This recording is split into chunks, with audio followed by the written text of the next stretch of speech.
additional appropriation for water damage at the high school. We had gotten a submission that was then clarified to indicate there will be insurance coverage for the majority of the expected expenditure. And additionally, we asked some other questions of the Board of Ed, which I'll just go through quickly here so other people have the benefit of the new input. But we asked what caused the leak, and I can go through the answers, Ralph. I don't want to take away airtime if you would like to to walk us through some of the explanation. But just to back up a little bit, there was the a water damage at the high school. The date of it was November something. 15th. 15th, because of damaged equipment in the mechanical room, in the basement of the science wing. The damage was extensive because the leak wasn't found immediately, and so there's both equipment and other repairs that need to be done. Current status of the high school is you're still without hot water in the science wing, is that right? That's the only thing that's not functioning right now. Okay. But at the time, it also impacted the Sewage. the sewage for that part of the building, but you figured something out until you could get a better fix. Dan and his crew rigged up something so that it wouldn't impact the toilets at that part of the building, so. Okay. The work, so some work has started, and you've also done some planning work to get the main part of the equipment replaced and get it back to the original design and the original functioning. Right, it was a gasket in the heat exchange unit that we had just replaced 2 years ago. So that's what they determined was the cause of the, I don't even call it a leak, the geyser. We couldn't even tell where the water was coming from until we pumped the whole mechanical room out. We thought the water was coming from outside lines, our main line or our sprinkler system line, and finally when we got the water out of there, we realized it was the heat exchanger that was causing all the issues. So and you indicated that this equipment is unique to this location, that we don't have concerns that, granted, other gaskets can leak, but Well, we don't have replaced, faulty equipment. 2 years ago, we had the same type of issue at the high school, and we replaced the water heater with the heat exchange unit, so because we thought that would be a better fit. And, you know, I can't explain why a gasket went on that machine, not, but there's a warranty, and there's going to be some issues with that company, so going forward, I And, believe. Pete, I think we sent you a question on what an update on the insurance coverage for this particular item. This is similar to the COSGOB. It's got the $25,000 deductible. It should be reimbursed. The only difference is that they'll only replace the equipment piece if it's comparable or similar to the previous one. In other words, if you went out and bought state-of-the-art, very expensive equipment, it would only reimburse you on the loss from the previous equipment. So it's not But a- it should be almost totally reimbursed minus $25,000.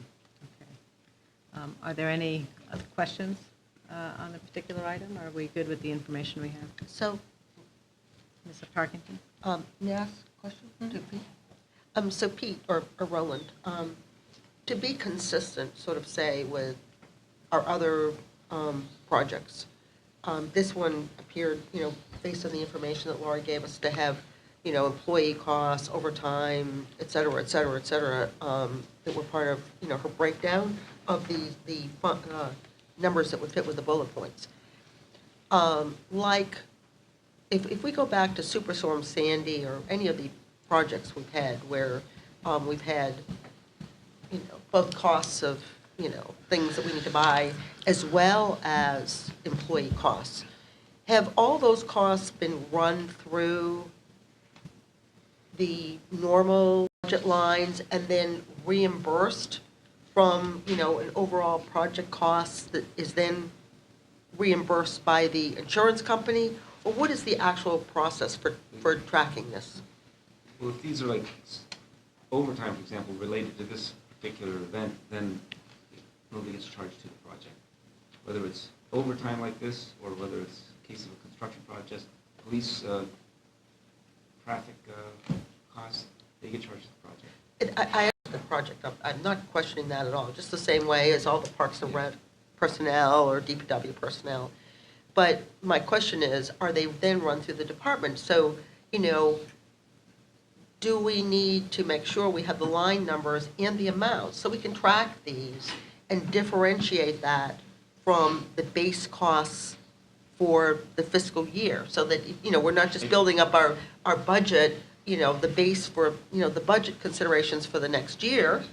No, they should be pulled out and applied to the project. So they will be, when you put them into the project, they will be actually pulled out of the line items. So we won't be seeing that They shouldn't in the be- they Board of should be- Education. They should be in the Board of Ed operating budget, operating line, no.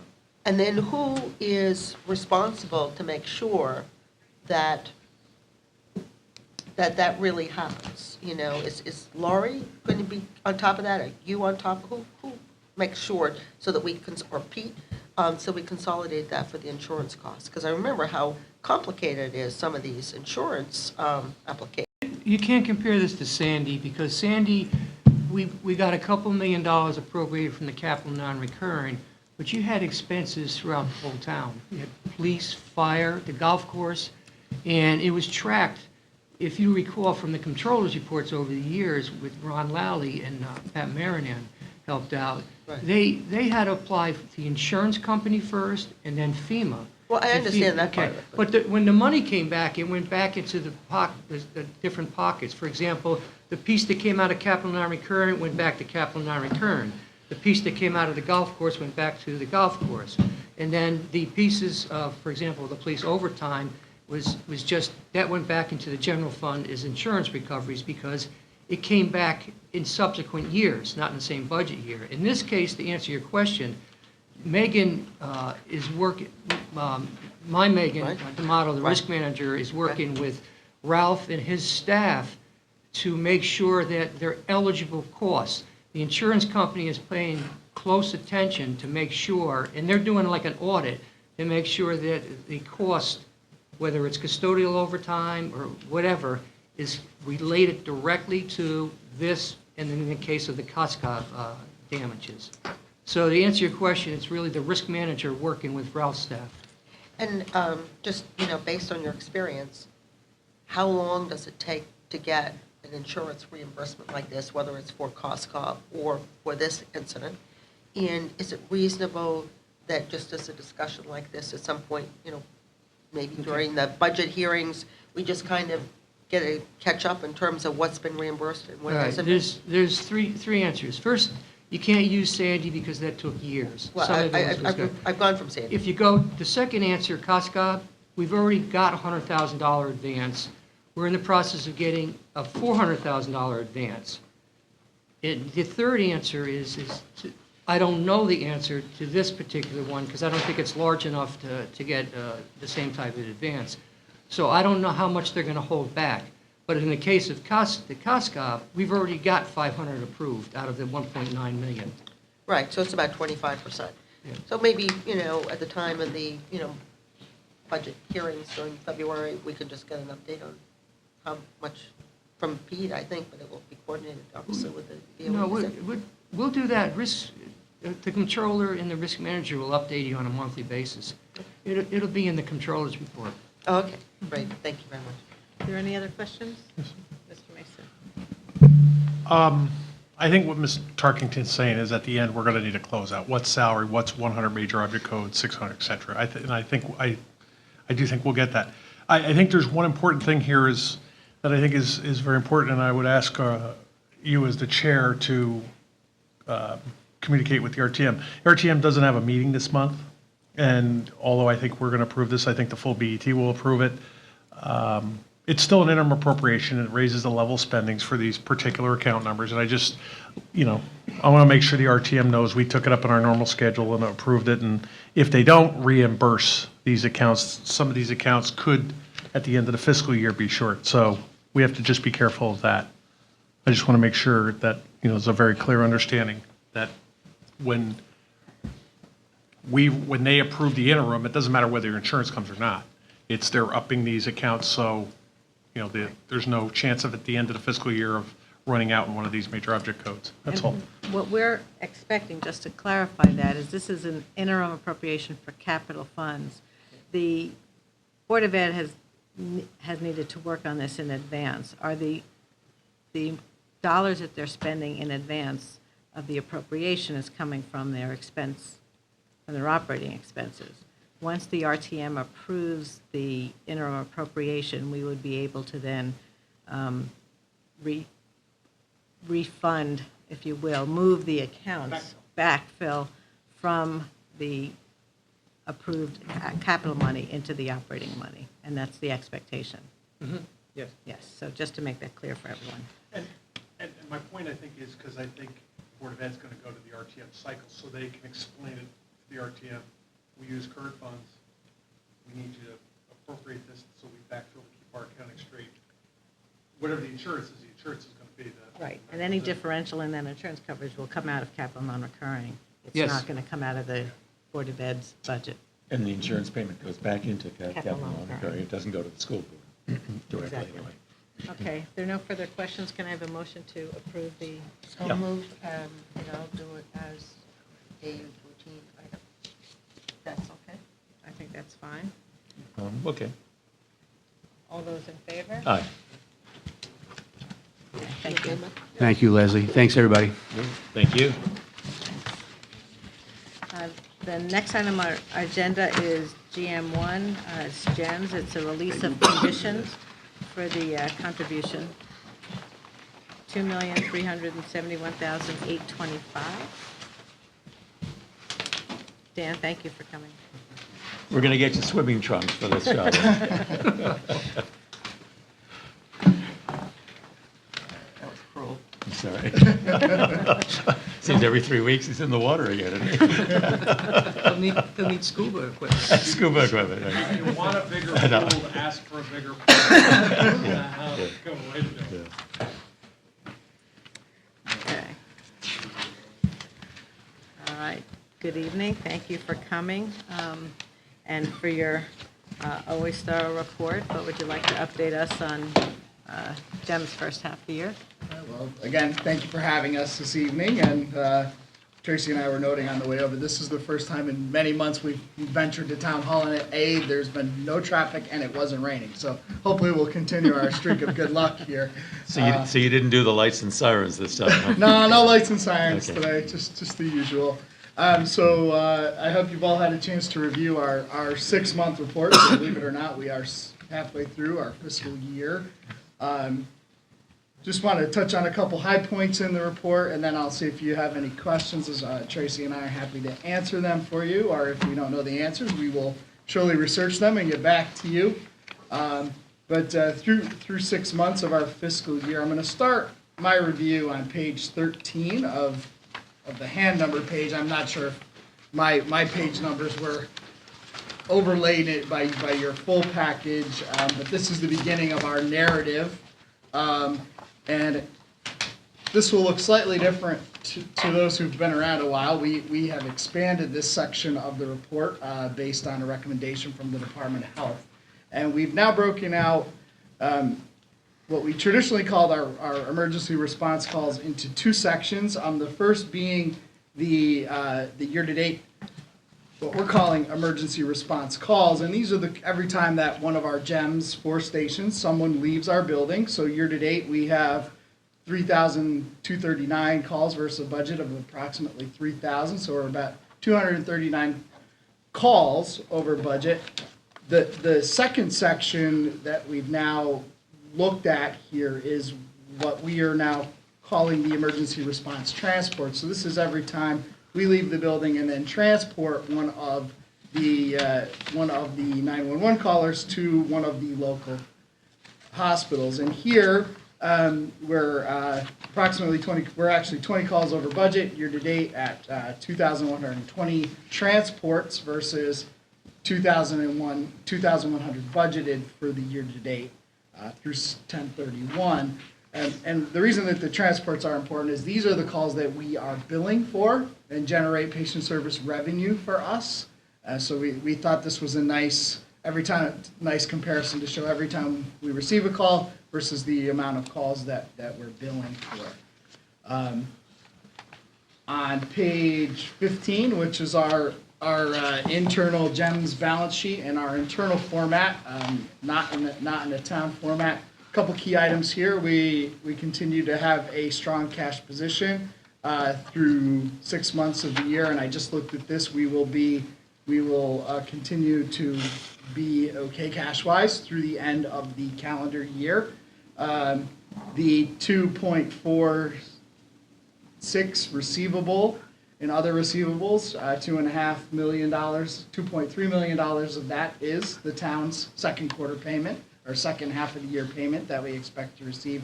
We have some other receivables for our training and standby services that flow through that account. And the third line item that I'll just call out is our 3.1 in deferred revenue. As a refresher, the way that GEMS records our revenue is we record our town revenue as we earn it throughout the year. So we'll recognize 1/12 of the approximately $4.5 million that we receive from the town each month, and then the remaining stays in deferred until we earn it and recognize it. So this is the high points of our balance sheet. I'm going to shift over to page 20, which is the summary income statement in the town format, focusing on the revenue section. Year to date, our revenue is $3.77 million versus a budget of $3.8 million. We are approximately $21,000 under budget year to date through October.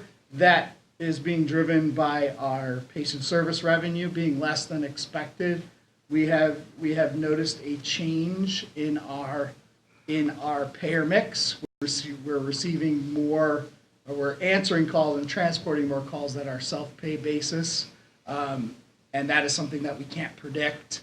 And those have lower reimbursement rates and higher contractual allowances. So this is net patient service revenue for us. So we have had higher than anticipated self-pay transports this year. All other line items are on or close to budget, including training, standbys, and our investment income. Quickly moving on to page 21 to look at some of our key expense line items. In personal services, we are under budget by approximately $47,000. Stemming from two particular lines, we're under budget by $49,000 in our paramedic and EMT salaries. I think we set the mark a little high in that budget for the year, and we'll continue to see savings in that line. And even though our overtime is running higher than it was versus actuals last year, we continue to show approximately $8,000 in savings year to date there.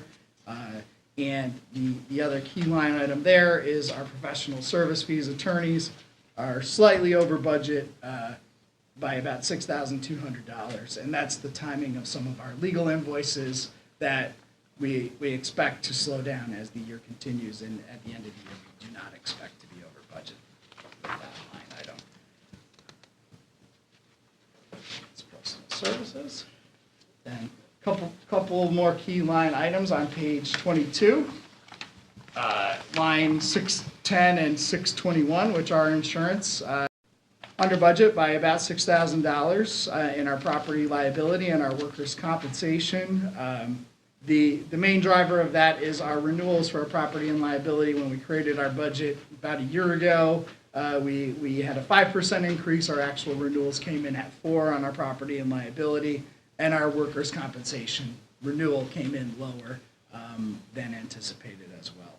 And we are continuing our trend of being a very safe organization, and our workers' comp claims continue to decline year after year. And lastly, I'll touch on our employee benefits, which are line 702 to 733. We are over budget here by about $9,000. The majority of it is coming from the 3 line 702. We're actually under budget on our retirement contributions. We had 4 key positions change from the time this budget was built. And that would include a new executive director, myself, and a new director of ops. We're at lower pension, or I shouldn't say pension, but 401k contributions than our predecessors, who were included in the budget. Our HRA, our combined HRA and healthcare, were over budget by about $16,000 there, driven by our HRA, FSA contributions. We think in that line, we had a miss on our budget there. But in overall employee benefits, at the end of the day for this section, we do anticipate coming in under budget because our actual healthcare cost renewal, when we budgeted it, was at 12, and our renewal came in at 4. So year to date, when we complete the year, we should come in. And overall, our change in operating net assets year to date is a positive 264, and we think that we will again continue to show a positive variance for this year, based on some changes we've made in managing our expenses mostly, and that has really helped offset some of the change in reimbursement that we have on our patient service revenue. So that's my fiscal report. Tracy, was there anything you wanted to add, or? I have a before we couple of things questions? about operations. We already spoke about call volume, so I won't repeat myself, but we are ahead. We did receive a grant, and it was safety-based for an expansion on stretchers. So we did complete that install of, they're called Stryker XPS wings. They help us safely transport obese patients. It's safer for the patient and also safer for the providers when we're moving them. So we're very happy to receive $15,000 and installed those over the summer. So those are in. Today, we actually received a safety award from our Workers' Trust. So if you're on social media. Thank you. I'm not a big social media person, but I'm learning. We did get one because our safety committee thought of just putting on the seatbelts. It's kind of a cover, high visibility reflective, basically so we can see as you're passing a vehicle, make certain that everybody's wearing their seatbelt. Just another idea that we had that the safety committee came up with, and they recognized it as being something that was innovative and pushed it out to their entire client base. So we appreciated that. We're doing well, I'm afraid to say, in training. We have been running EMT classes. We ran a bridge class, which is you go from emergency medical responder, which is the very first level, up to EMT. So instead of just taking an entire EMT class, you can take a bridge. It's a little bit more accelerated. That was the first one we've ever run. We did this fall.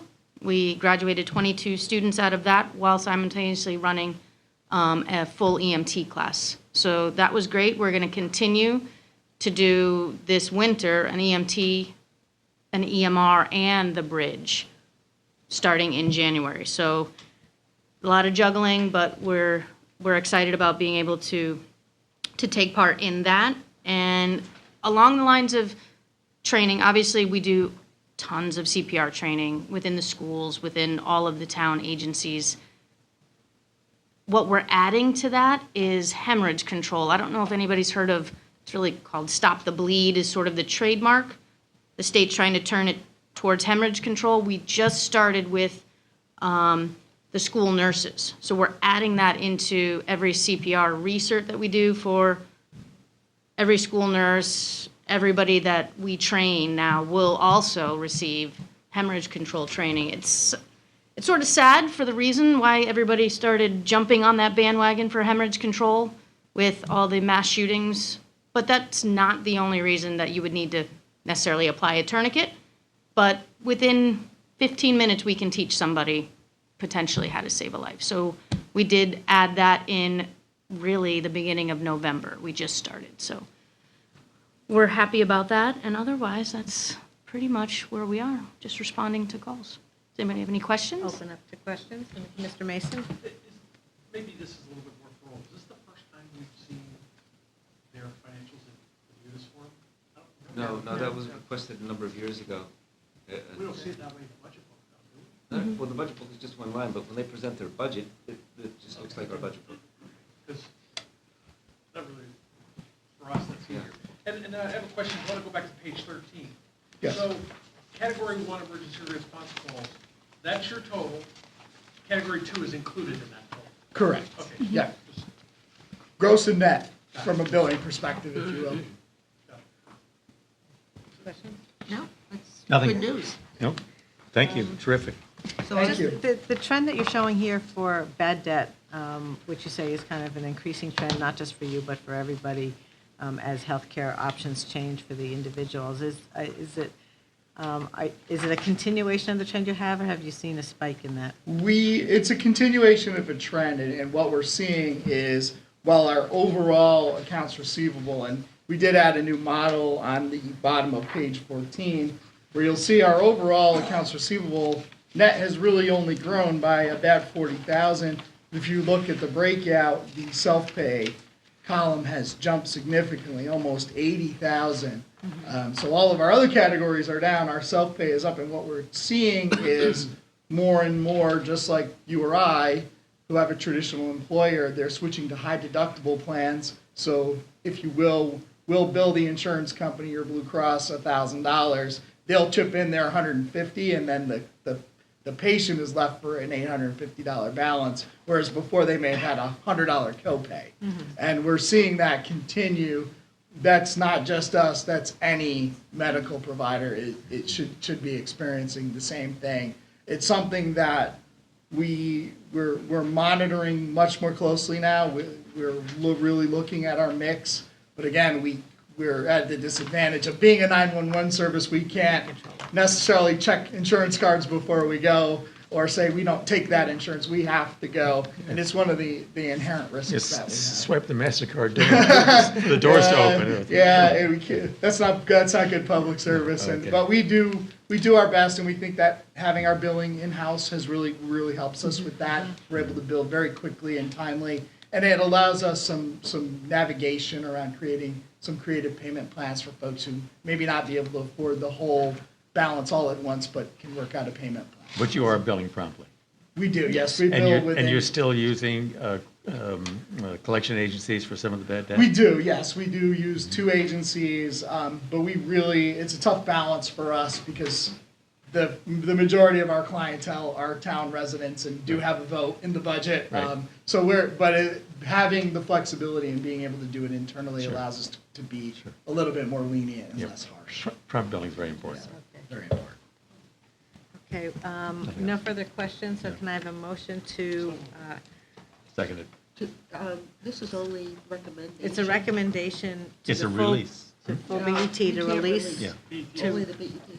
Right, so the motion is a recommendation to the full BET for release of the conditions on the GEMS second half budget. So that motion was made by And seconded. It was Jeff, made, I think, by Mike. and- by Mike, and second by seconded. Jeff. All those in favor? Aye. Aye. Thank you. Thank for you that for thorough that. report. Do you want to deal with the issue of routine? We call that routine? No, it's a release of conditions. Oh, you're We right. can't do it. Okay, okay. Okay. Okay, so the next item on the agenda is the release of conditions for the Round Hill Station renovation.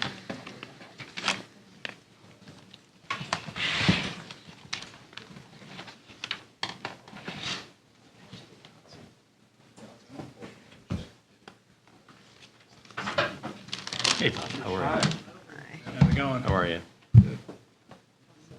All right. I feel like I haven't seen you guys in a while. Is that a good thing or a bad thing? I enjoy it. So first, I want to thank you all for attending. I know that everyone, except for Bob, is a volunteer, and we appreciate the service that you provide for the town of Greenwich, so thank you. Bob and I had some communication about what we want to accomplish tonight.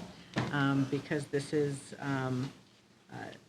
there are probably some outstanding questions that we want to go through to so you understand what we're concerned about. We can understand where you are with the planning, and then we'll hopefully resolve those for the next meeting. But do you want to Sure. introduce the topic? I just wanted to say happy holidays, Merry Christmas, and good to see you all again, and look forward to the next few months with you. Tonight, we're here, I just wanted to start the process for the release of the conditions that you've placed on the funding for the Round Hill project. Unfortunately, Rick is not able to be here. He had a medical procedure earlier today, and he's attempting to get here. He's on his way. He's in the building. So at first, I'll just introduce you to our team here. This is the Assistant Chief Sharon Strain. Tom Scott is the Vice President. Next, we have David Chase. He will be the project lead for the project. And all the way over, Andre Haroch. He is the treasurer of the company. So we have all the bases covered here. From our perspective, from a fire administration perspective, we clearly support this project. Round Hill is vital asset, not only to the Round Hill community, but to the rest of the town. They do respond outside of their district and down and to cover the town and do provide great service to us. So we are in full support of this. We understand that there are some questions. I will remain on as the liaison, moving forward as we're back in front of you over the years, and so we can work to answer any of your questions on the project. So with that being said, I think we can start to address some of your concerns, especially the ones that you have. Sure. And if I may, thanks so much, Chief. And we just want to say before I'm going to hand it, this is Tom Scott, by the way, I'm Vice President Officer. How are you guys? And there's Chief. Hey, come on up, Chief. Before, I'm going to hand it over to Dave Chass, who's been the project manager, and is going to, get into the details of the satisfaction of the conditions that were set forth last year for the next 100,000. But before we jumped into that, I just wanted to say, as a lot of you guys know, we celebrated this year 70 years of service in the backcountry in the town of Greenwich. And we just wanted to say thank you so much for all of your support, your continued support throughout the years. It really means a lot to us. So we want to get... And I would reciprocate by saying that although I raise a lot of questions about the structure of the deal and some of the circumstances, I for one, have been very concerned about our coverage in the northwest corner. I was a great proponent of a firehouse in the northwest corner. There is no firehouse in the northwest corner. And a lot of the response that comes out of Round Hill ameliorates that problem. I mean, you're not perfectly located for coverage up on Cutler Road or whatever, and the way the Merritt Parkway runs isn't perfect also. It runs a bit to the south as you go to the west. But I want to be sure that whatever I raise by questions about a concern about this or about a concern about that, underlying it is a desire that I would like to see the deal go forward. I want this to be a robust house. In my heart of hearts, I like the idea of it being a hybrid house. That doesn't seem to be part of the deal or whatever, but I'll put that aside. But, we'll talk about some issues, but I need you to understand that underlying it, I think this is a really important facility for the town. And I interrupted you, Scott. No, not at all. Thank you very much, Mr. Raymer. We appreciate that. So anyway, I just wanted to say thank you, and I'm going to hand it over to David Chess, who's going to talk a little bit about the satisfaction of the conditions for the $100,000 for the 18-19, and then we'll move into other questions outside of that. Thanks. That's right. And I will say that we did try to move the merit as part of our plan, but that seemed to be outside of our budget. So we're working on that. Okay. But seriously, two things that we wanted to have come across. Number one, thank you for your past support on this ongoing process as we've looked to renovate the building, and for your continued commitment for that, and that we're here primarily to respond to the open conditions on the current fiscal year's questions. So I think with that, we should just jump right into what those were and some appropriate responses to them if that's where we want to start. Yes. Yes. Roland, I mean, Mike and I are just, we both question all the detail of what the condition is on the sheet that was presented. If we go to the budget book, you have it? What does it say? I could read it. I have it here as well, if that's helpful. You're wondering whether this language is the same as the actual condition? Yeah, I think that the actual condition is much more limited, I think. So that's why I wanted to have Roland just confirm that, because I think it was a bit more narrow. Is that true, Roland? Or Mike and I have been talking about that, so just want to make sure we. I have a copy of it here if you'd like me to read it. Yes. Oh, that would be great. Or, and maybe after that, if you wouldn't mind just passing it through, and we'll give it back to you. I would love to. Why don't you read it aloud, so, because the rest of us have. I can hear it loud. Condition the release of funds upon receipt and acceptance by the BET of a due diligence review of title and the physical condition existing at the property, comma, including but not limited to the condition of the existing septic system, and B, the contractual arrangement between the town and the property owner. Great, that's pretty thank much what you. we So have. that's what it says. And Yeah. so That's we're- what it yeah, says. right, Okay. no, we just want to make I sure. copied it verbatim. I think Mike raised it, and we just want to make sure. Thank you very much. So with that in mind, we're going to go through those 3 points one by one, and we'll obviously respond to any additional questions that you have. The first point was with respect to the property title, and there seems to be a potential perception that the title is encumbered by a reversion provision in the 1956 deed. We did work with our counsel, Tom Hegney, to review that deed and that reversion provision, and it has been deemed that that provision is no longer valid and null and void. The provision in the deed called for the reversion to the Episcopal Church if the property to the south were still owned by the church. That property to the south is now the land trust property around us, and it's no longer owned by the church. Mr. Hegney actually worked on that transaction in 1982 to take care of that. So as a result, that provision is no longer one that we need to address and be concerned with. It's now considered to be null and void. I've had conversations with John Wetmore in the law department about that, and they concurred on that reading. And Mr. Wetmore has expressed to Mr. Hegney that if you want to talk about it further, he'd be happy to discuss that further. I think also Mr. Yeah, I mean, Raymer had a concern that the property might be owned by the Strains, and so this confirmed that the property is in a 501c4. And it's owned by this corporation, that entity, so I just wanted to make sure that we also cover that in the public forum, because I think that's an issue that Mr. Raymer has raised again and again. So maybe Mr. Rainbow ought to get into it. I'm sorry, what did you say? No. Just- So, Our submission books. He talks for me some occasionally. I did, talk for I him did, too. okay. Appendix 5 is the title commitment from the title search company that came back to clear title and shows that it was going back to the 1956 deed to the Round Hill Volunteer Fire Company Incorporated, which is, as I said, a 501c4. I'm doubtful at the end of the day that there really is a problem there. I raised the issue. I raised the issue actually last spring when this first came up, when we were funding the first round of it. And my concern was that I really wanted town legal department to look at it and to be satisfied. The title commitment that you show us actually still takes exception to title for the rights of reversion. Because there could have been a title commitment that was prepared to insure against it, and this title commitment does not. That was, for me, was kind of a trigger for the concern of how cavalier should I be about that. There are 2 reversions, actually, 2 separate deeds. Each of them have a reversion. They don't quite read the same way. Neither one of them calls for the reversion to come to an end at the moment the adjacent property is sold. One of them says that the reversion won't be enforceable if there is still a use of the Episcopal Church. The other talks about whether or not there's still an active Seabury house. I really don't know the facts, and I don't want to, cast judgment on it. I just want the legal department to look at it. But I'll repeat what I said first, is I don't honestly think there's a problem with a capital P, but it's a genuine enough issue, particularly with the title policy still taking exception for it, that I think the town legal department needs to give legal counsel of, we've looked at it and it's clear.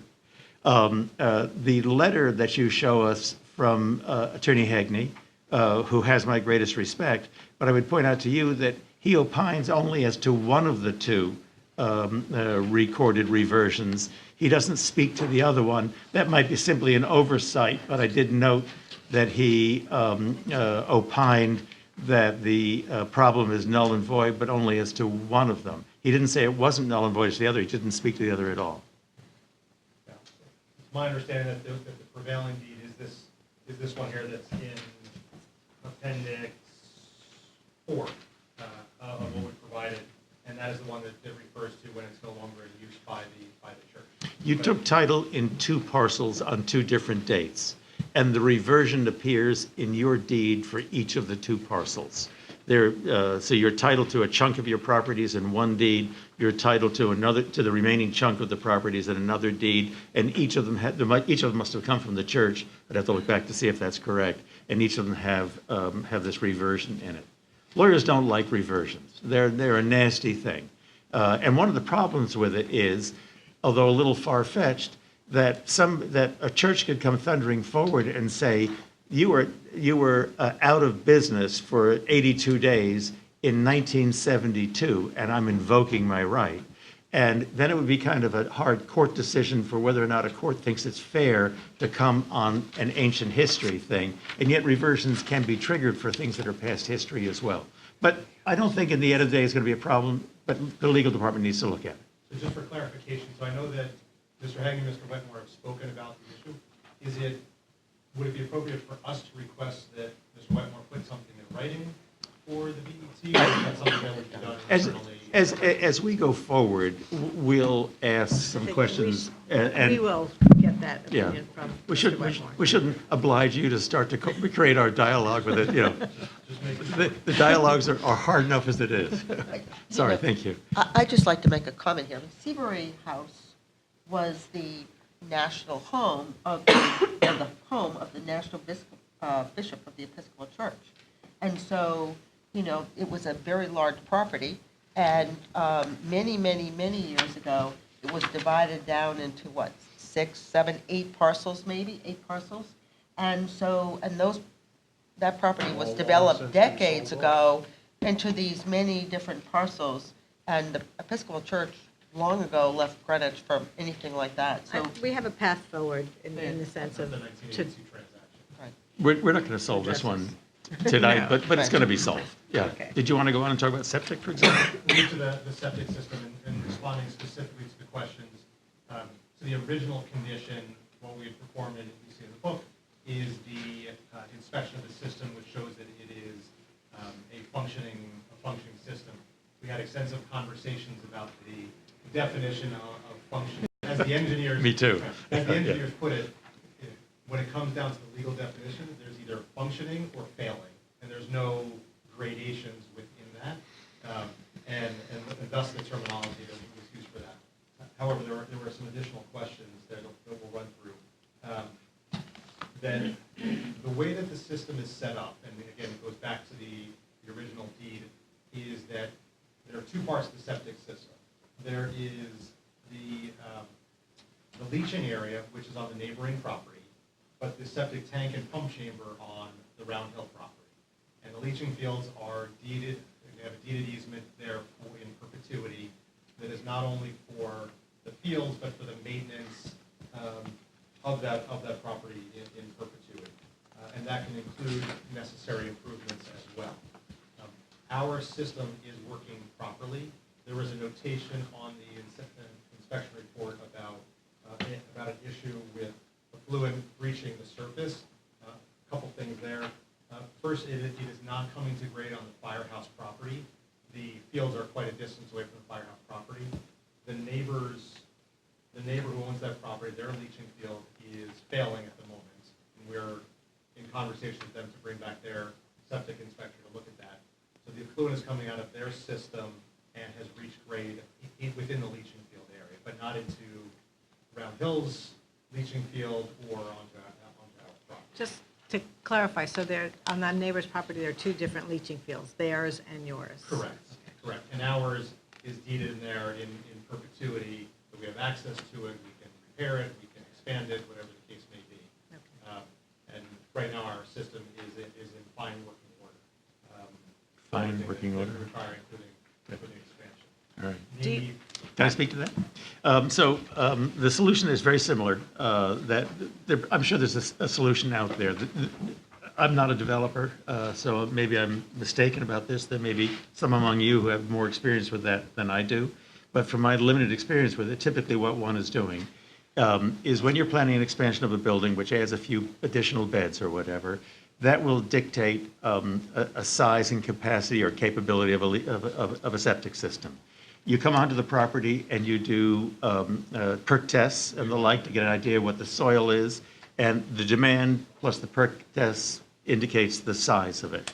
And once that work was done, and I got the impression that the work hadn't been done only because you didn't mention it, but maybe it's been done, meaning perk tests and the like, and talking to the people at Environmental Health about what they'd approve and what they wouldn't approve, we'll have an idea of, yeah, we could put something additional over here on this lot or over there on the lot, or maybe the answer is, you know something, you just don't have a big enough lot to accommodate, you just can't do this work. Normally, you do that work, meaning those tests, before you spend a lot of money on design and construction and the like, because if you're not going to be able to do the work, you don't want to plan to do the grandiose construction. And so I'm encouraging you to talk to appropriate people who can give you better advice than I just gave you. And if that's the advice, then maybe do some perk tests and get an idea so that you have an idea whether or not we can do it. You're talking about putting more use, more building on it. And the report right now said, which is what triggered for me, the fields for the firehouse are exposed in some areas and recommend more coverage on leaching product. The fields for the main house of the property are leaking out and running into the firehouse fields. And then it goes on to make certain recommendations. That doesn't mean it's a failed system, but it does suggest that maybe the system isn't in perfect health. I heard everything you say about functioning or not functioning. I understand that. I think this felt to me like a report of an ethical person who, on the one hand, didn't want to brand your system with a failed system, but didn't quite want to give you an excellent bill of health. And so he described it as a failing, as a functioning system, but offered a few comments of some things that are not so great. And that's not so great for its present use, so it would be still less great for an expanded use. And I, wearing my coat on behalf of the town, I have a little reluctance to be spending a lot of money on the project until we have a sense back that septic is okay. We as a town bought a property some years ago for a firehouse and then discovered after we acquired it that the septic fields would not stand the use that we intended, and it was a huge disappointment for us. I don't want to repeat that any more times than necessary, and that's my concern about that. Absolutely understood. I want to respond to that. A couple of points. To be clear, our system is fully functioning, and there's no additional work that needs to be done on our property. The neighbor's property where the effluent is leaking out, that is something that homeowner is addressing as recently as a conversation I had with the homeowner yesterday. They're bringing in their company to figure out what's happening on their system. With respect to the additional testing and additional space, as of now, we are not expanding the firehouse in terms of the number of bedrooms, so the capacity need is not there. What we will do, as part of the plan, is what's typically referred to as the B100A test, which is the 100% reserved septic system area test. And what that does, very similar to a residential property, it says, we have a solution if we have a problem with our system at some point down the road. Reserve we have area. a fail-safe plan there. That is the next step that would be done as part of this process. But if if we don't move to the next step, then there isn't a need to conduct that test. But that plan, they've already done that work to figure it out. It would just require the engineer to lay it out and put that on paper. So that would be in his next step to do as part of this process. And that would be submitted to the health department for approval. So just to respond to Jeff's question here, more specifically, in order. Leslie, just Oh, before you do I'm that, sorry. Just want to know, you say he's done the work. Has he done what Jeff is talking about? Has he done the perk tests, or are perk tests not needed in this particular? Because I also know perk tests also relate to the type of soil you have on your property and so forth and so on. So it may not then, again, could you help us on this and elaborate, please? Correct. We do not need to do additional perk testing. The area is big enough on the neighbor's property and where we can expand to that the engineer has a plan for what would be ultimately the B100 that would be submitted to the town. There's not a need for additional testing there because he has those results. That's a further answer to one of the additional questions about moving it, the leaching field to our property, which would, not be an advisable solution. for Wasn't the quite clear to me, as I read the deeds, that clearly you have an easement to come onto the property to maintain and to repair. Clearly, you have an explicit right to add features to the septic field on your property that connect and supplement it. I didn't see, as I read the deeds, but I'm not your lawyer, I didn't see in the deeds the right for you to come on and expand the leaching fields or in any other respect the septic field on the neighbor's property. That looked to me, maybe one reads that where the words say you have the right to come on and maintain and repair.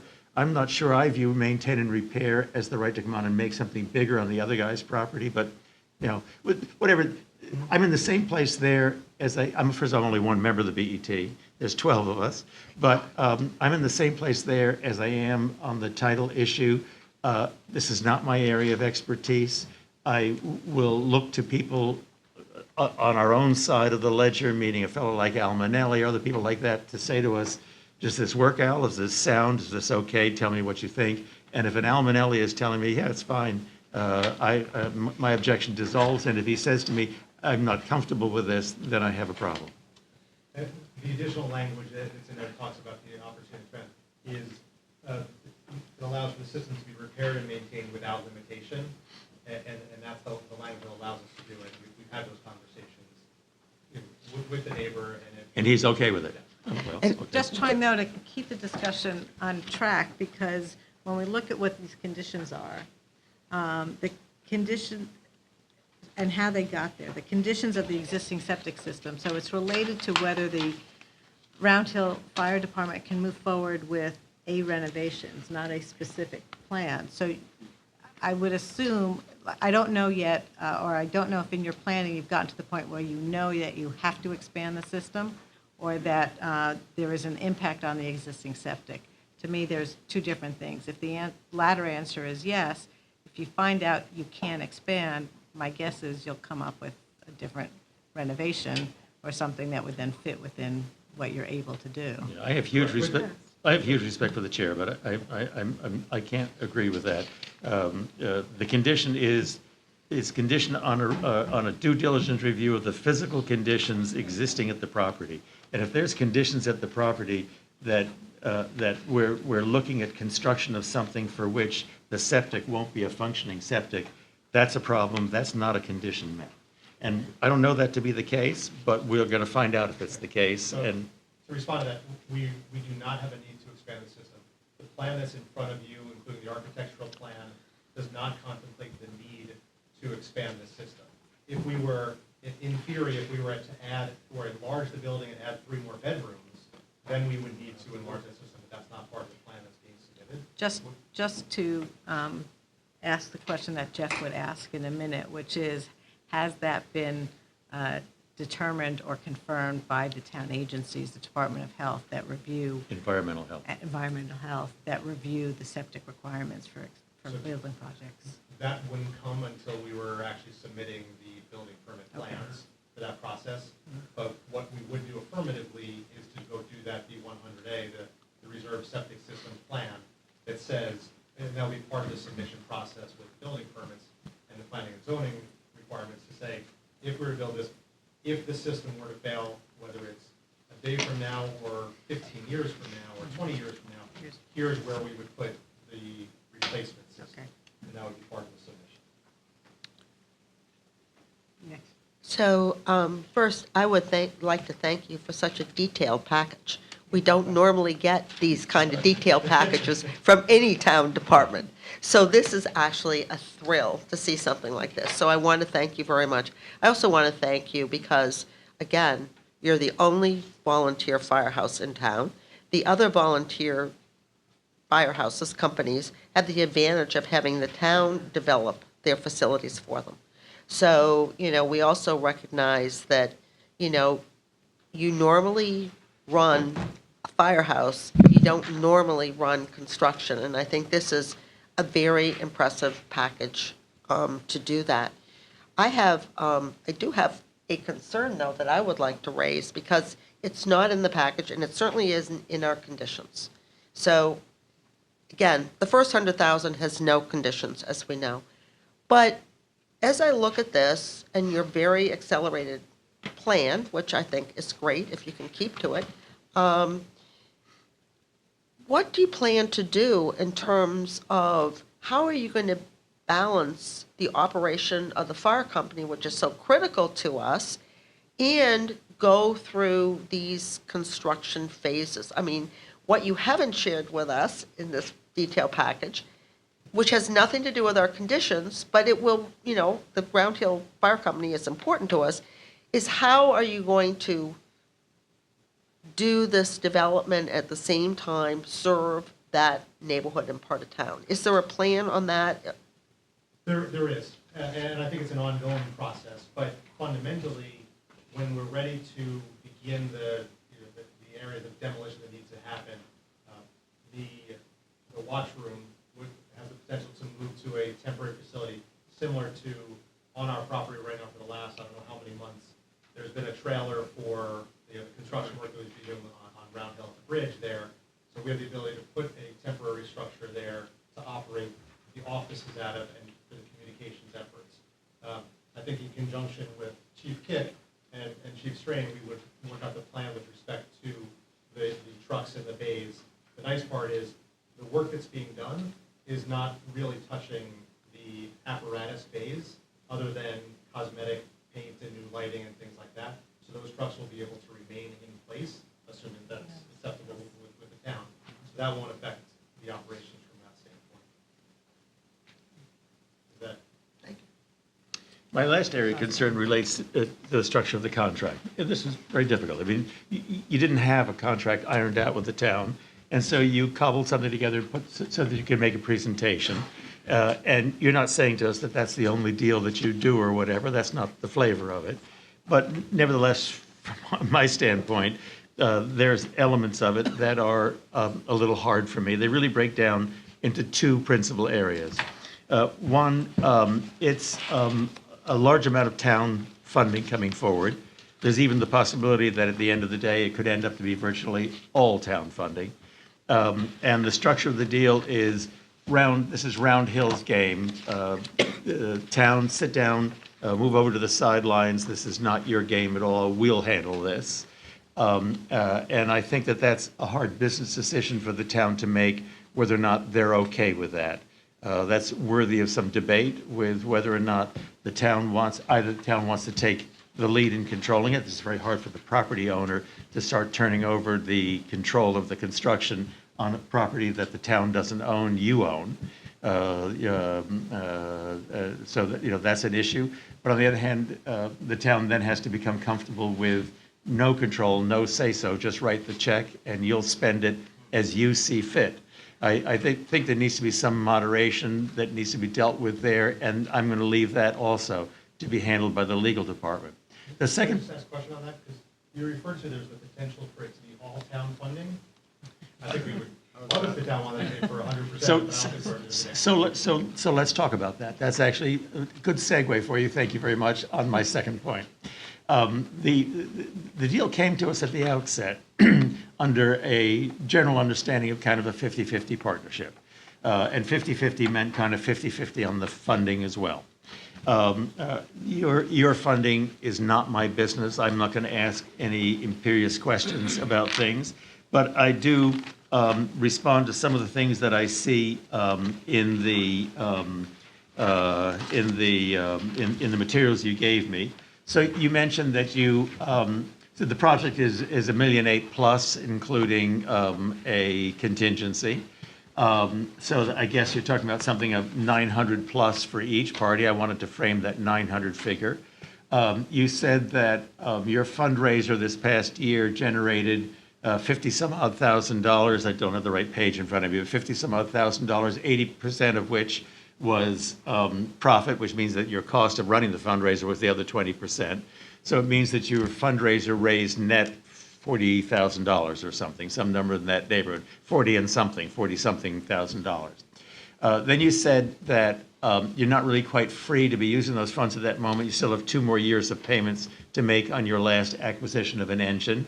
But that's starting in the 3rd year, you'll be able to move forward with that.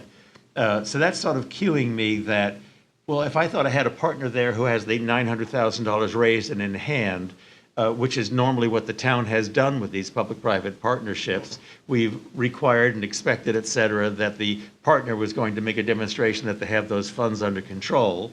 That doesn't necessarily have to be the deal. I'm just talking about the way things often were.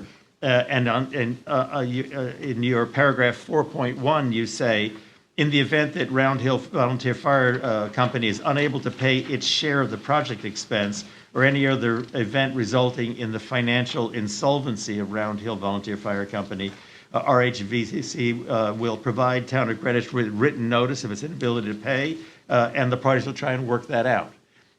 So you have a fundraiser that generated $40,000. You're not really going to be in a position to start to plow funds into this project until the third year. You don't have other funds really set aside for it unless there's something that I don't know.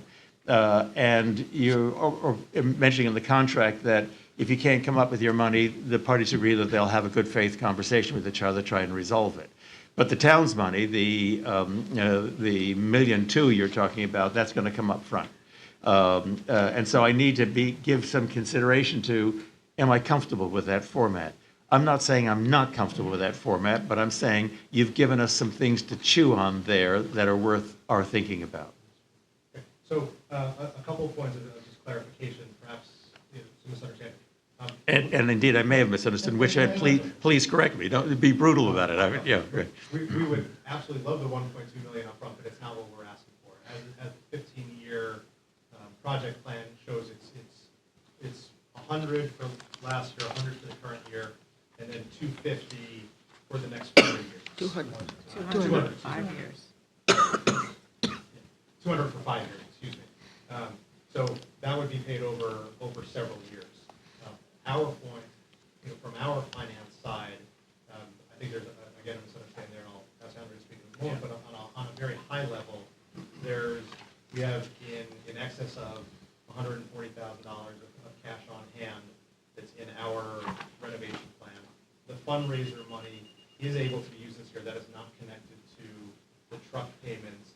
Those are just additional payments that we are making that are in our budget that will come out of our budget in 2 years, which will free up additional capital, not just the fundraiser capital, and that doesn't include anything else at that point. So this comes down, in a sense, to the same pattern the other two issues that I raised are, and that is that this is something which appropriately should be consigned to the legal department for them to work out with you and your attorney.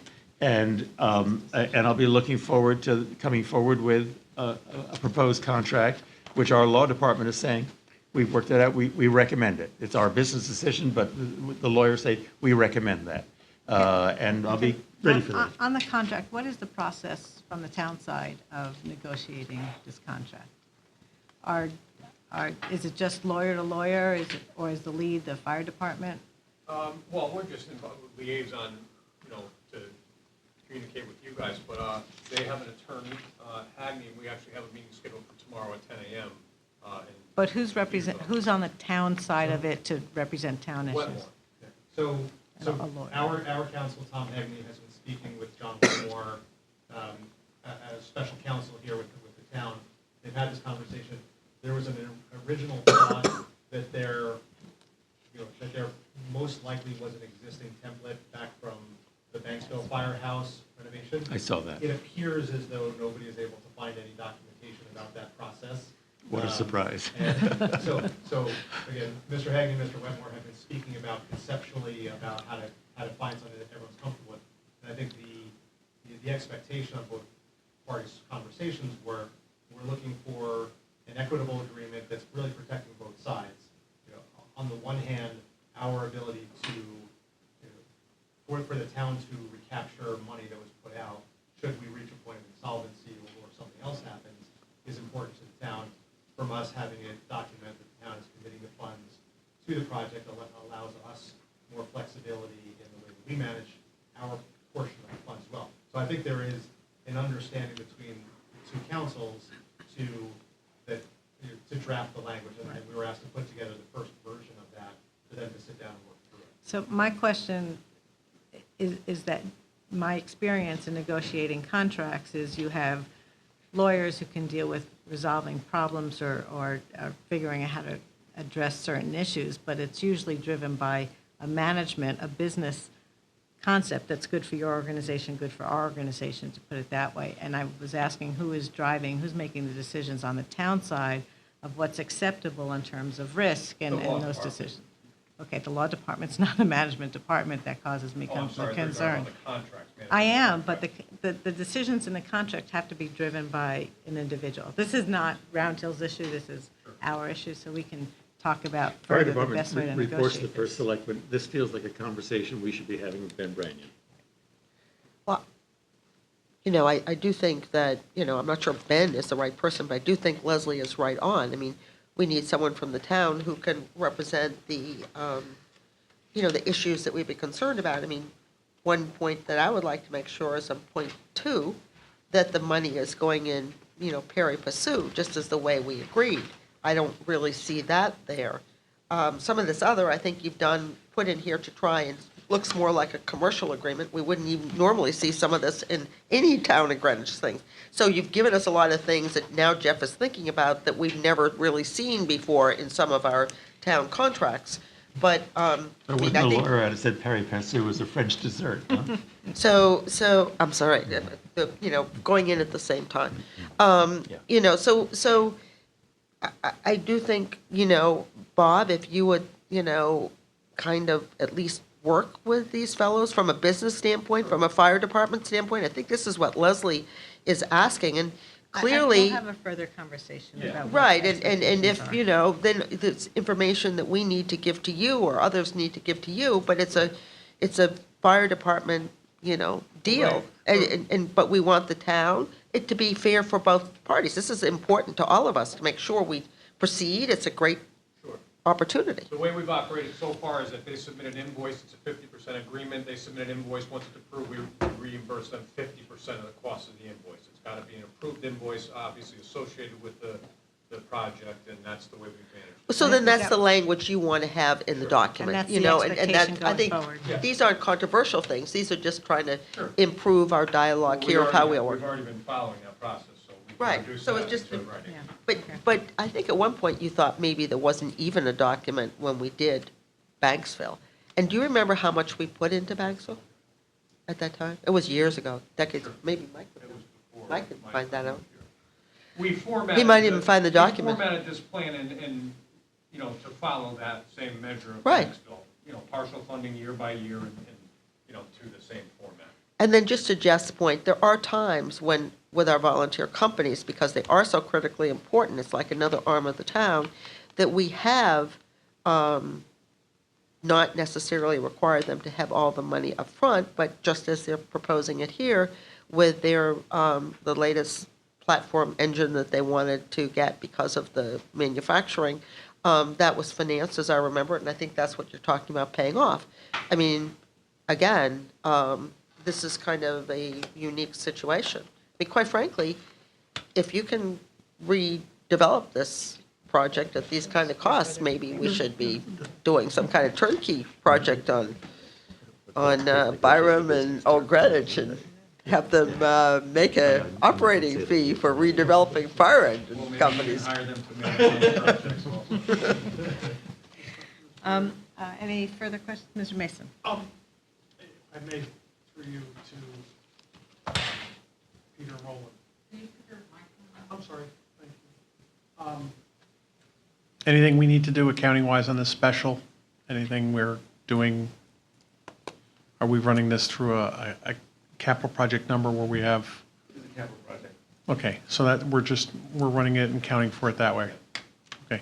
With that said, when I look at the condition, I think at this point, we're in step 2.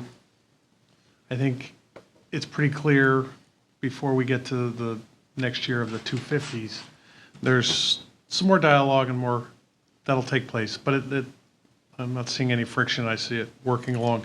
And I think when we talk about contractual arrangements, I think there's 2 there. The money and the building and whatever. But I think there's the other side of it on the operational side. I think people are looking for that.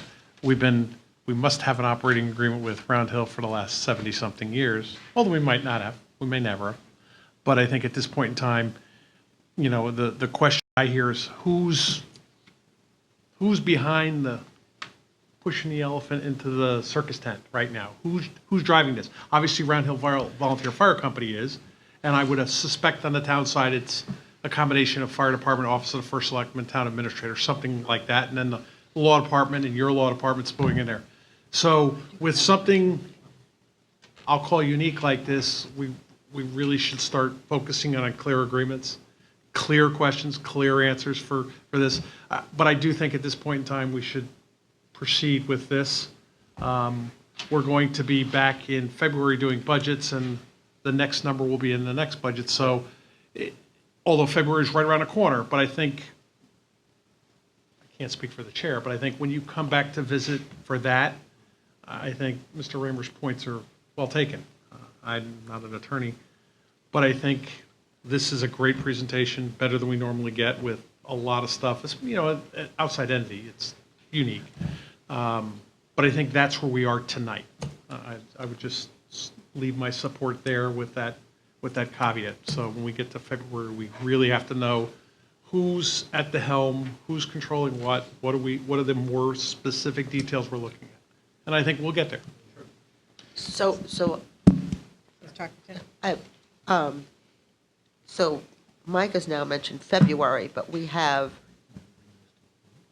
$100,000 that we match with your $100,000. That's $200,000 of spending.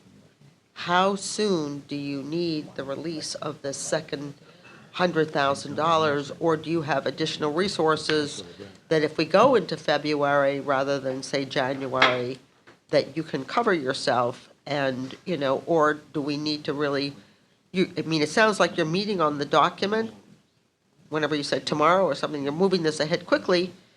You know, I guess we'll leave this up to the fire department on where it stands next. But I do have a question for Pete and Roland, and now I see Roland is tied up. So reading this document, which may not be the right document to read, but it's a really good start, and thinking this through, and also the way we have been budgeting, just as we've all discussed it with the $100,000, and the $200,000 per year. Once we start this project, do we need to approve this differently? Right now, we're approving 100,000, and then 200,000, 200,000, you know, for 5 years. But do we need to, is there any reason why we should consider this project as a total front-end commitment with it only being dispersed 100,000, 100,000, 100,000, 100,000 over the next 5 years? We've never done anything like this because we normally wouldn't do a fire station like this. But can you give us some thought process, or is this something we should talk about in February? Well, if their plan is 100, 100, 1, or 200, 200, 200, then it's fine. But if they can speed up the construction, all of a sudden we only have 200 and they want to check for 400, that would be a Well, problem. the related question is, once we sign a contract, if the town's obligated to follow through, then normally we have to have an appropriation That covers the contract. to cover the obligation for the town. So we either have to build into this, and this is not atypical of other government. I mean, I look at my other private sector side and how we would or wouldn't want to deal with the federal government. So, because they likewise would only appropriate on an annual basis in that process. So this is a question about how does the town appropriate what is legal for us to do or not legal to do. And I think that this is just something that needs to be understood.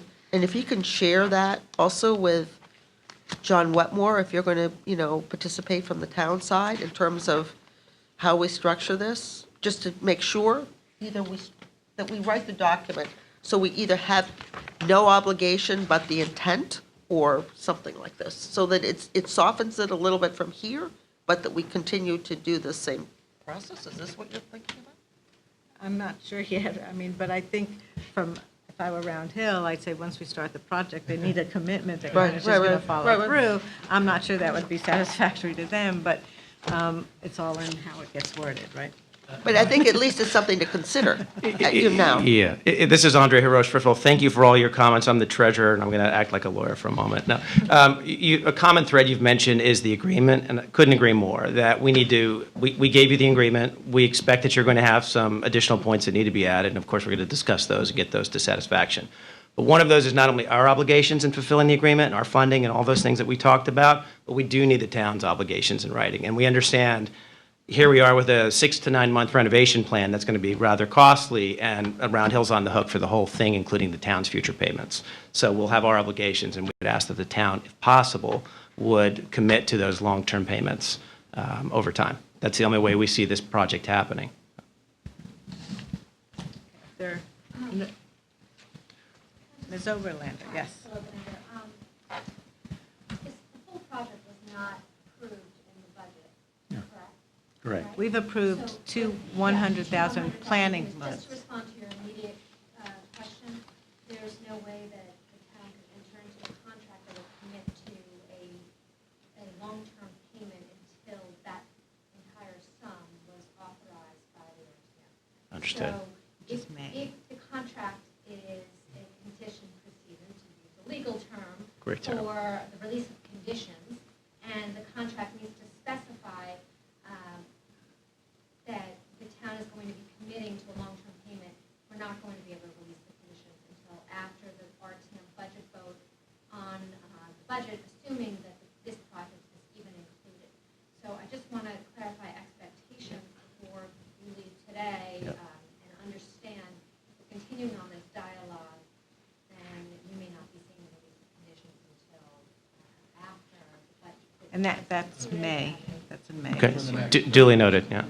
So may I ask a question? Is it possible to write the contract with an amendment so that the underlying contract would only be for what in effect is the first $200,000 for the development, and then only thereafter, prepare an amendment that would then be approved only if because we agreed that the $100,000 is for the development of the plan and the money that they need to develop their, construction documents and so forth. I would think.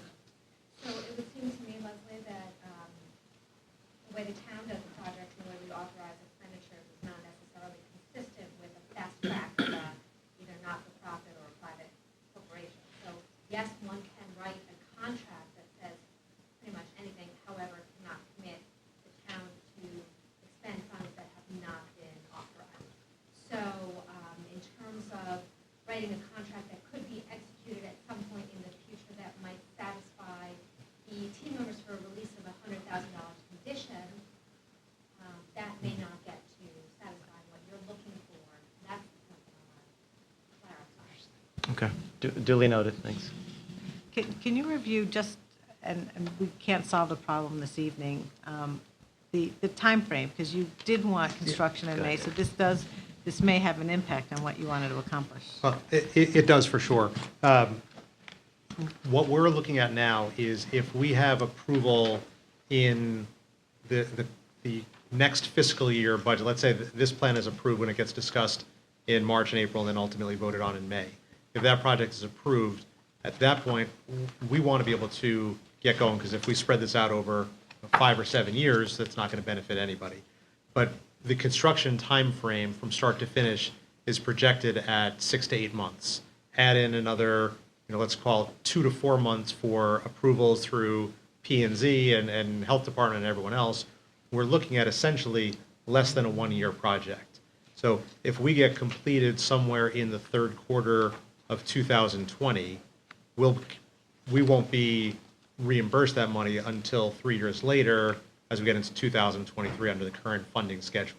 So that obviously puts an additional burden on us as the nonprofit entity, that we're essentially carrying the full cost until we get reimbursed several years down the road, which I'm thankfully not the treasurer. But that obviously is something that we have to address. If there is an opportunity to have the conversation about looking at this schedule and the funding process, we would be very interested in having that discussion. Right, and that all will come through the contract, which again goes to say that we need more than just an attorney at the table and figuring out what the terms of that contract need to be. So I think there's a game plan going forward. There's a few questions that need to be answered. We will expect to be discussing this again. It may be the budget meetings in February. It may come earlier than that. I don't know what the right time frame is. We'll figure that out. But this has been very helpful. I think there's some follow-up questions that we have to do with the town departments, but we will take that on. I'd just like a word of comfort, because Jeff has talked about all these town people to come in and manage the construction. The town doesn't think twice about giving amateur people like Leslie and me $46.3 million to build an auditorium at Greenwich High School, and we did it quite successfully without ever seeing Al Manelli or any of the other people that Jeff was talking about.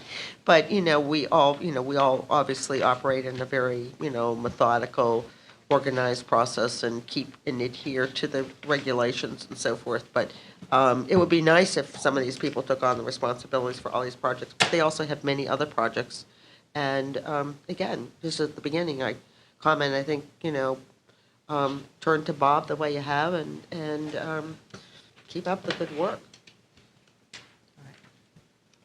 Just for clarification, the open questions are those pertaining to the release of the current fiscal year's 100, or is that for the going forward for the broader project? Both, probably. It's both. So I'm not going to raise for a vote or not ask for a motion to release the conditions tonight because we know that there is a question that we still want to get on the septic system. The way the second part of this condition is worded, the contractual arrangements between the town and the property owner, means that, I don't know if that would be interpreted by all my colleagues as a signed contract versus just an agreement on the key management terms. If it's the latter, then we could potentially move forward with the release of the 100,000 and deal with the rest of the sums during our normal budget process, is how I see it going forward. But, so whether that can be accomplished, in the timeframe you need it to be, but you're right, that 100,000 could be available sooner than the May meeting. And we know that you haven't used all of the existing design money yet, but you probably are starting to gear up to engage Exactly. more consultants. Okay, is that satisfy? All right. Well, thank you again Thank for you. all your efforts on this. Thank you. Before you leave, I want to be able to have a conversation with you. Not now this very second, but could you, Terry, for a moment? We're almost done with our agenda, I think. So the next item on our agenda, we have no items under old business, no items under new business. We do have the minutes of our last meeting, the November 13th meeting that have been distributed in draft form. I would move the minutes. Okay. Can I have a second to the minutes? I'll second the minutes. Thank you. A vote on the minutes. All those in favor? Aye. Thank you. So Jeff moved the minutes? Jeff moved the minutes, and you Okay. seconded them. And then can I have a motion to adjourn? No. Yeah. No. Do you So want moved. to, no? No, They want no. to, they have another I item? don't second that. Okay. No. This is a very, I just want to go back to this. I think we need to send $100,000. Mike, can you use your mic? Sorry, I'm really sorry. Maybe you should listen. Maybe you all should stay. I think we gave this entity $100,000 to embark on what was a perceived plan. Maybe not by everybody, but certainly went through the budget process. I think this 100,000 is the next step in that. Everything I'm hearing, questions, agreements, plans, I think it's absolutely required, there's no doubt. And in my earlier comments, I said probably a little timeline to get that done by February, and we're sitting there putting the next 200 or 250, you got me confused with the 200, 250. But for that next step. But we're saying no now, when we did the first 100 no, with these questions not answered. We made a list of questions, they're doing due diligence on it. And this is, to me, this is message. What message are we sending right now? Okay, we spoke with this entity and said, all right, we'll give you 100 grand, go get plans, we'll get for the next 100, go get these conditions, and I'm not sure they fully met the conditions, but they're close. But what message are we trying to send here? I mean, this is really, as I see this, I'm not sure with the entities walking out of the room if there is a clear agreement. And I'm not sure there is either. There are some issues to solve. If you bring this to a vote tonight, and the vote is not satisfactory, I agree with you. You're sending a message. It was just voted down. And I don't know that that's the message you want to send. On the contrary, in a very positive way, we all have said we would like to see this thing work. There's some questions to be answered. I'm not assuming that I have a title defect, but I want to hear it from my lawyers. I'm not signing onto a deal until I know that. I'm not assuming that I have a septic impossibility, but I don't know that. And it's not that I don't want to take the word of the people who are proposing it, but that's just not businesslike. That's not my training. It's not your training. I have my own experts, people who can give me sage answers on this. To my mind, the conditions aren't answered. If you oblige me to vote tonight, I will vote against it. I Okay. don't believe I'm But the you don't only have one to- to you vote don't have to against it. threaten me with that. And that's not the message you want to send. Well, you could speak for yourself. I'm a big boy, I can speak for myself, and I do it really well. Okay? But I would say this, think about the first 100 grand. We had an agreement. Go do this with 100 grand, come back to us with the following. Tonight, we're saying, well, that agreement we had with the first 100, we have a different agreement for the second 100. No, we have exactly the same agreement. No, we don't. We gave them 100 grand to be able to go off and do some design and due diligent work and come back to us. And we said at the time, before we release the other 100 grand, we have some questions to be resolved. And I think, I mean, maybe you disagree with me, but I think those questions have not yet been fully resolved. If your supposition is, having given them the first 100 grand, we're now committed to give everything else in the flow, might as well write the check for $1.2 million? No, I don't think that's the understanding. That's not what I'm doing. I did not say that.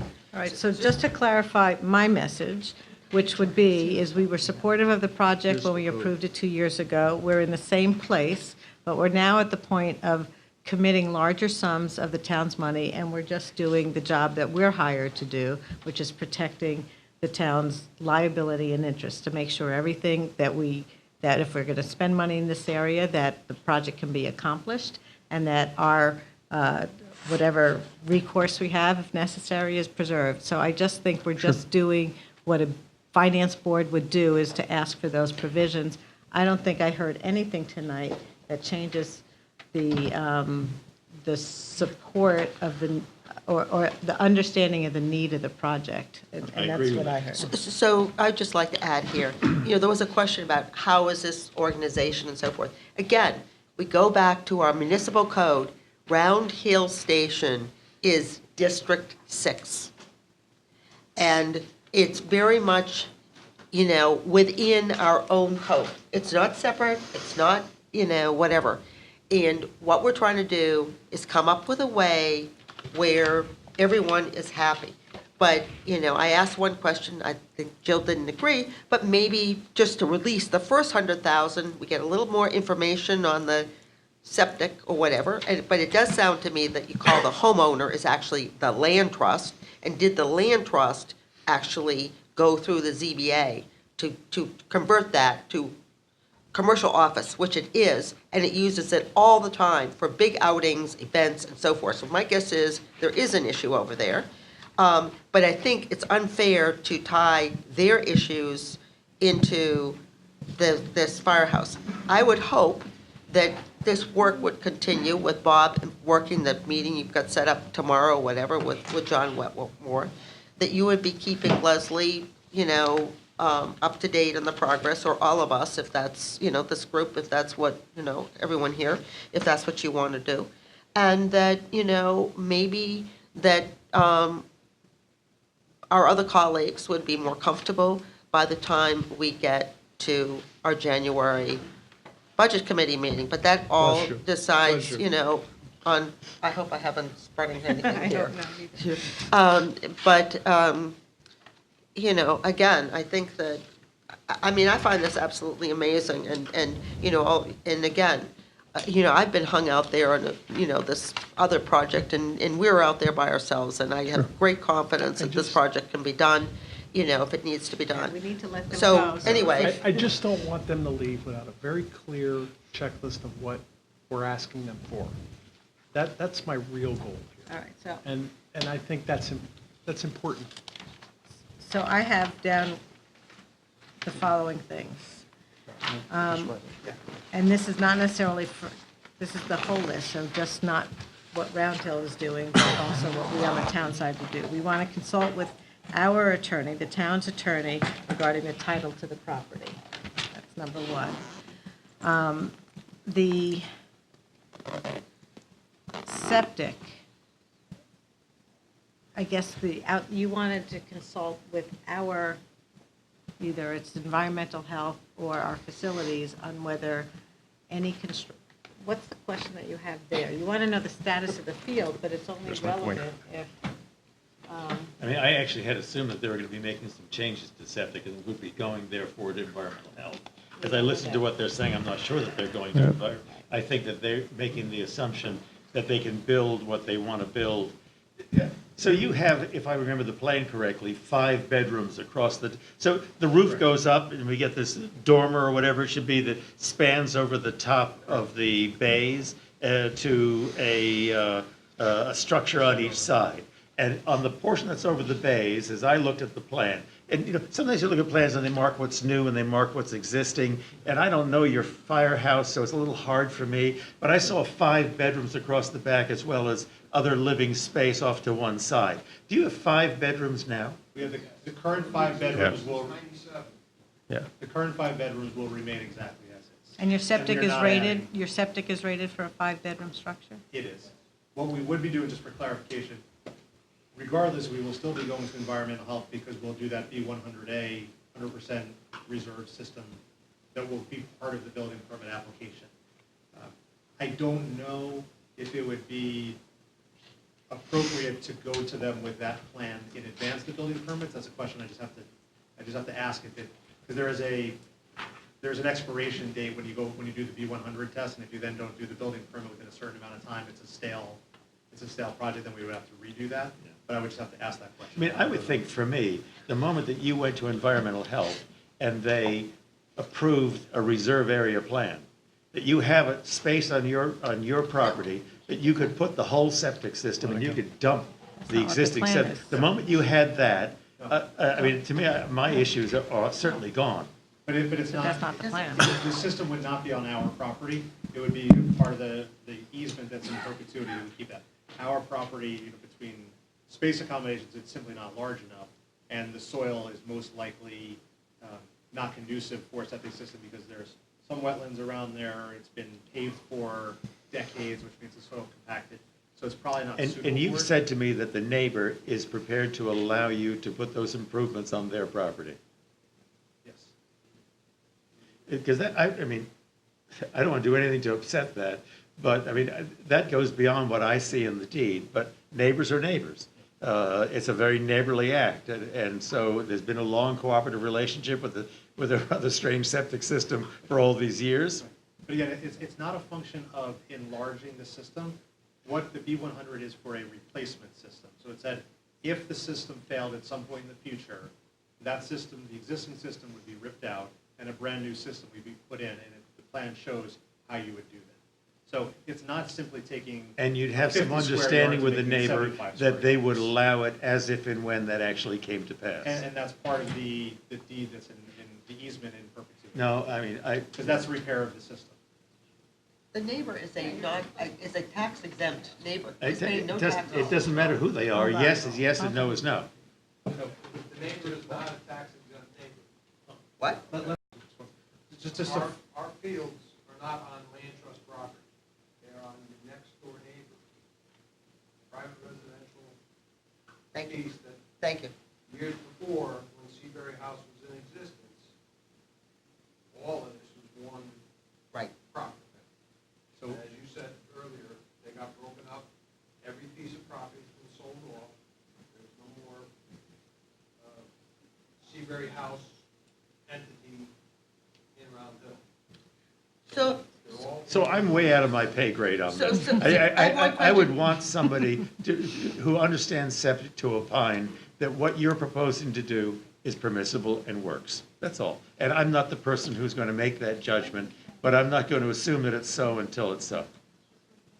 Well, again, I think half that request is not for the Round Hill Company to solve, it's for our internal people to Oh, solve, yeah. right? I'm not So looking for the answer from You're Round not Hill. looking for the answer from I'm them. So looking- you're going to talk to our facility staff, look at the septic report, agree that it's a functioning system, right? You want that. It would be talk, and- helpful. I would assume the first question they'll ask is, gee, well, what are the adaptions that they propose to do? So that they can look at that and talk to environmental health and look from their own expertise and from the advice of environmental health of, sure, what's your problem? But I think there's a misunderstanding. We're not looking to make any adaptions or enlargements to the property. The system is operating functionally right now, and Jeff is just there's no raising need the to- option that it might not be your decision, right? They may impose that upon you, saying, if you want to build this structure, this is what you need to do. So he's trying to anticipate that potentially, which could be a little bit out of our pay grade. If I let her say it, for me to begin with, it'd been a much shorter meeting. So septic system, little bit of a messier question. And then the last one is contract. That's a little bit clearer. But we do need to work internally in the town as who is going to be involved to assist Mr. Wetmore in negotiating that. And is that an answer that will be, We will, I'll handle, yeah. he'll know. Everybody in the room wants to see this happen. The birdies are kind of mentioning that the town and this entity should come up with I'll call it checklist, but a term sheet. And I think what I'm hearing is that there is a new thought, which I didn't heard a year ago, that the town not be obligated because we're obligated with the first payment for 2, 3, 4, whatever the number is. And I have concern about that, because although you own the land and doing a commercial mortgage or financing is within your ability, because you do own the land as the collateral. But I'm afraid that language may hamper you achieving financing you're paying for some out of savings, some for fundraising, and some for financing, as far as your program. So I'm nervous about that. I think normally in the next day or two, I think there'll be some communication. And I think hopefully by the time we get to Monday, maybe we can come up with a sort of a little bit of a little more detailed checklist or This isn't term coming sheet. in This Monday. doesn't come on Monday because we didn't pass it on. Well, that wasn't my choice. Okay, it's my choice. Okay. With that, thank you very much for your patience. Thank you, And guys. we'll get through this. And can I have a motion to adjourn? So moved. Second. Aye.